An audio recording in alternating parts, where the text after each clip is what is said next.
The ambiguity of team orders in F1.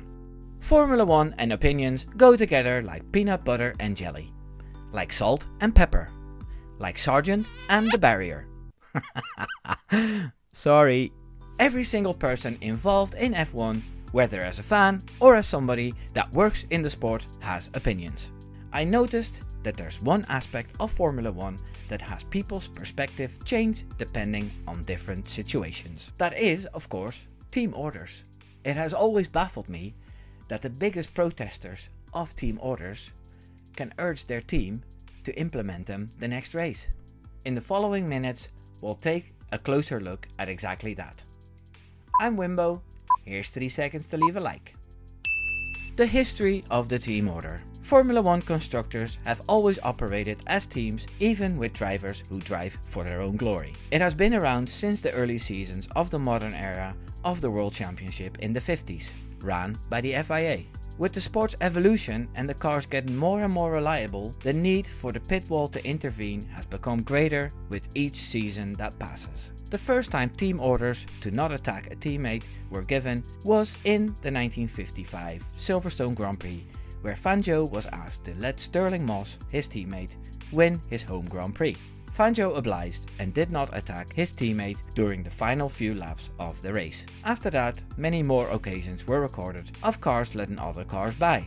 Some of them did it to thank their teammate, like Senna did for Gerhard Berger, or when Villeneuve did it for the two McLaren drivers in 1997, as they've been very helpful. In 2002, Barrichello let Schumacher by just before the finish, and that was met with boos and jeers from the crowd. It was this case of team orders that prompted the FIA to implement a new rule. Team orders that could influence the outcome of a race were banned. In 2010, the rule was repealed as teams found a way around it by giving cryptic messages like "Fernando is faster than you." Team orders nowadays. The most infamous cases of team orders were the ones that Valtteri Bottas received from James Vowles when they were both still at Mercedes. The Valtteri, it's James quote became a meme. It definitely already showed how people were always in two minds about the whole concept of letting another driver win rather than race each other. Another example that I particularly love is the time when young Max Verstappen, in his debut season driving for Toro Rosso in 2015, was told to let Carlos Sainz by. At the Singapore Grand Prix, Verstappen's car stalled and scoring points looked impossible. But a bunch of incidents, like a man on track, and accidents, saw Max close the lap that he was behind and managed to get himself comfortably in the points, passing cars one after the other. When his tires started to go, his Spanish teammate was a little quicker and Verstappen was told to let Sainz by. The resounding "No!" is something that will be remembered forever.